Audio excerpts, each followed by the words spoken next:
Axis countries, voting is a rather interesting process. In the German army, for example, all in favor of me, say ja! Ja! Nein. It is unanimous! In the Japanese army, it's even more interesting.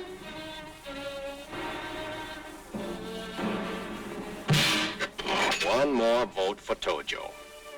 But in a democracy, voting is a little different. People actually run for office, and people actually vote as they please, in peace and whenever possible in time of war. We felt this way in a war a long time ago, when an American general said these words. A very large portion of legal voters of the United States are now under arms in the field.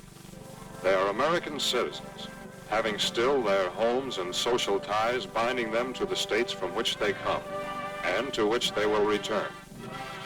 In performing their sacred duty to their country in its hour of trial, they should not be deprived of a most precious privilege. That's what we did then. And that's what we're doing now. This November, our country will hold a general election. Americans will vote for men to hold these offices: president, vice president, senators in certain states, and representatives in all states. However, before Americans overseas could vote, it was necessary to solve several problems. The first was distance. Americans were everywhere. To lick the problem of distance, we must fly the ballots.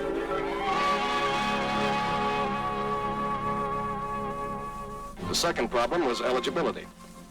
That meant, of the millions of men overseas, which ones met the voting requirements? Could this man vote? Could this man vote? This man? This man? Hey! How about me? Can I vote?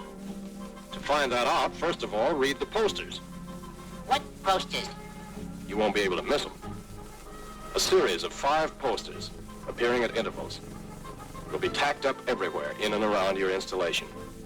It's up to you to read these posters. They will tell you how to find out whether you're eligible to vote. They'll also tell you exactly what you must do to vote. There are not only these posters to help you. A voting officer has been appointed in your outfit, and he's been ordered to make himself known to you. The voting laws of every state are different, but practically all states have one thing in common. Practically all of them have made it possible for men overseas to vote by state absentee ballot. If you want to vote, your voting officer will give you a card. Fill it out, front and back. Get it sworn to. And then airmail it, postage free, to your home state capital. If you're eligible to vote, your state will airmail back your absentee ballot or further instructions. If, however, you apply before September 1st, and you don't receive your state absentee ballot by October 1st, you may ask for one of these. If your state is one that approves its use, you can vote with this. Write or print carefully. If you mess up your ballot, your vote will not be counted. So be neat. And don't forget, take your oath. Your government is doing everything in its power to enable you to vote. Posters, your voting officer, applications for state absentee ballots, and official federal war ballots. If everything is not completely clear, stop in, and your voting officer will explain your situation to you personally. But remember, if you don't want to vote, you don't have to. Also remember this: no one can boss your vote. No one will be marched to vote. And your ballot is secret. This is an American election.